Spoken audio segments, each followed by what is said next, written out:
Please answer the question, Ms. Objection, Saybrook. Your Honor. Objection. We have already stipulated that Todd Manning had sex with Dr. Saybrook. That is why we're here. Now, the witness has established the fact that she lived at Todd Manning's house and is competent to testify to any events that happened while she was there, which is the sole purpose of this inquiry. So we're done here. Actually, Your Honor, I'm just getting started. We've just heard Ms. Saybrook say that she was in love with Todd Manning. I intend to prove that any sexual contact that occurred between my client and Ms. Saybrook was absolutely consensual and in no way fits the legal definition of rape. Okay, Ms. Delgado has now raised the issue of consent.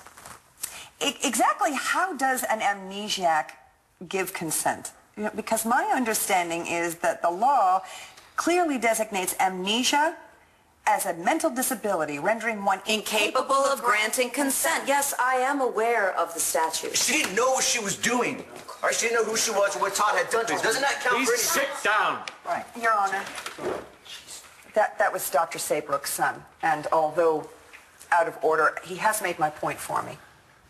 I mean, how is it possible for Dr. Saybrook to give her consent when vital facts were withheld from her that would have informed her decision? I mean, she had no idea the extent of the relationship that she had with Todd Manning. She didn't know that he'd raped her, facilitated her gang rape, perpetrated a reign of terror on her and all of those close to her. And why didn't she know this?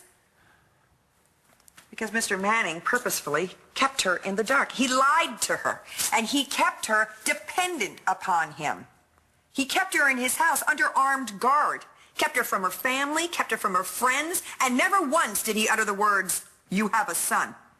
This was a fraud that was committed on the victim here, a fraud that obviates any pretense of love that the defendant would claim as mitigating circumstances. I mean, the simple truth is, no matter how he tries to pretty it up, Todd Manning raped Marty Saybrook by denying her the right to say no. So when the DA slept with her gay husband, Daniel Colson, was that rape too? No more of that, Counselor. While the statute remains clear, the actual case law regarding amnesia and the boundaries of consent is ambiguous at best. And if you'll allow me to pursue my line of questioning to its natural conclusion, I will prove my point. No, Your Honor, you have to stop this. Don't let her do this to Marty.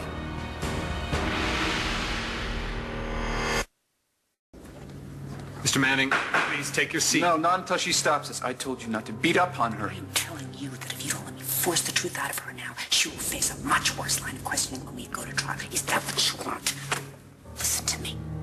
You want to spare her the indignity of reliving your little night of bliss and save yourself 99 years in Statesville as a two-time rapist? You'll sit down, shut up, and let me do my job. My apologies, Your Honor. I'll assume that you and your client are now on the same page. We are, Your Honor. Well, my objection still Overruled. stands. Get on with it, Ms. Delgado. With pleasure, Your Honor. Miss Saybrook, during your convalescence at Todd's home, did you have access to a computer?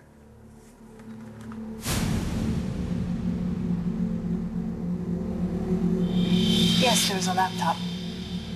And did you ever use the computer to learn about your life prior to the accident? Once. And what did you learn about yourself? Rape charge stems from alleged events that occurred during a party at LU fraternity Kappa Alpha.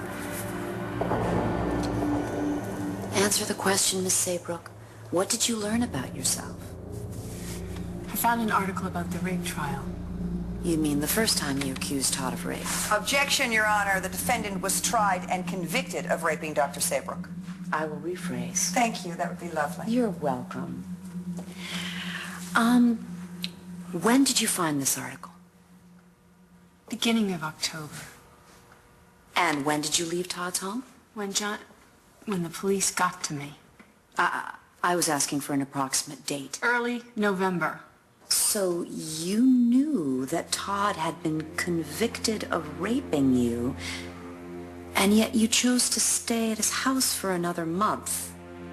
I did not know that he was one of my attackers. Why not? Didn't the article list his name? I didn't read the article. Why not? Because Todd convinced me not to.